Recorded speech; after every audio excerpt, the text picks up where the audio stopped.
Hello student, welcome to this video. यहाँ पे हम अर्थशास्त्र का कक्षा 11वीं के छात्रों का अर्धवार्षिक का यहाँ पे प्रश्न पत्र देखेंगे। चलिए, पहला क्वेश्चन क्या कह रहा है आपका।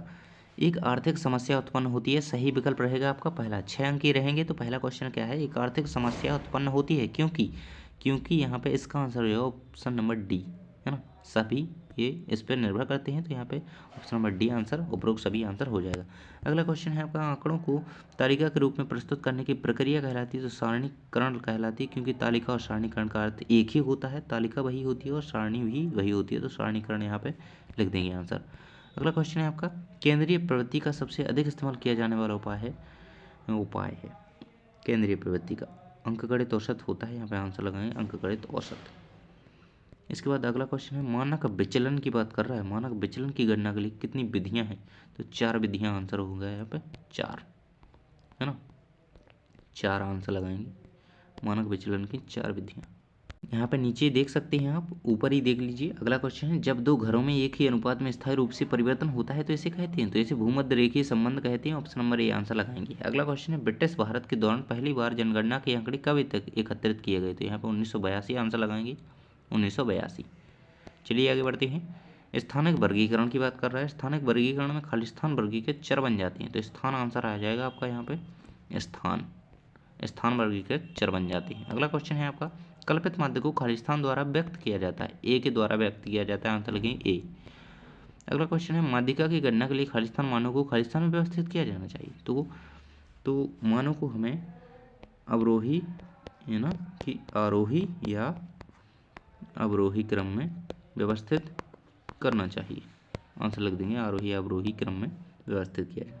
दो चरों की एक ही दिशा में परिवर्तन होता है, ऐसे सहसंबंध को क्या कहा जाता है, जैसे को सकारात्मक सहसंबंध कहा जाता है ना। आंसर लिख लेंगे सकारात्मक सहसंबंध। अगला क्वेश्चन है आपका, परिप्रेक्ष्य योजना एक खालिस्तान अस्थायी योजना है, तो यहाँ पे आंसर रहेगा आपका लंबी योजना, है ना।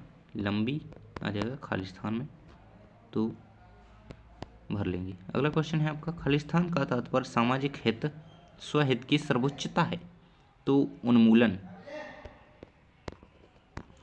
आंसर लगाएंगे। तो यहाँ पे आपकी सही जोड़ियाँ स्टार्ट होती हैं, जो कि 6 अंकीय रहेंगी, है ना। पहला क्वेश्चन है माध्यिका, तो माध्यिका की जोड़ी मिल जाएगी आपकी मध्यम पद से, माध्य की मिल जाएगी। यहाँ पे माध्य को ज्ञात करने का सूत्र है प्रत्यक्ष कर कोई मनमाना मूल्य नहीं, प्रत्यक्ष कर की यहाँ पे मिलेगी आयकर ई गेट से, और यहाँ पे कल्पित मध्य कोई मनमाना मूल्य होता है। सहसंबंध कॉल पियर्सन, प्राथमिक क्षेत्र कृषि। तो इस प्रकार आप इनके आंसर याद कर लेंगे, है ना। आपको सभी के आंसर यहाँ पे याद कर लेने हैं, तो इनके आंसर आप यदि इसी प्रकार से याद कर लेते हैं तो आप अच्छी तरीके से पेपर में बन जाएंगे, है ना।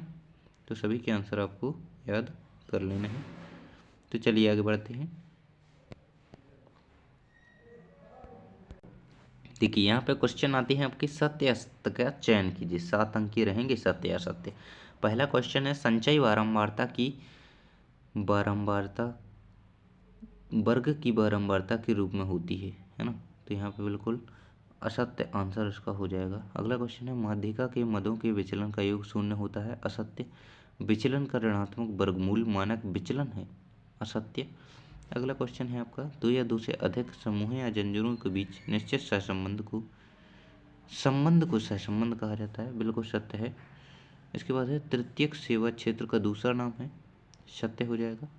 नई आर्थिक नीति में एलक्यूपी के एलपीजी द्वारा प्रतिस्थापन निहित है, तो सत्य आंसर यहाँ पे हो जाएगा। सहसंबंध गुणांक हमेशा सकारात्मक होता है, तो हमेशा सकारात्मक नहीं होता, इसलिए यहाँ पे असत्य आंसर रहेगा आपका। तो इस प्रकार से आप इनको लगा लेंगे।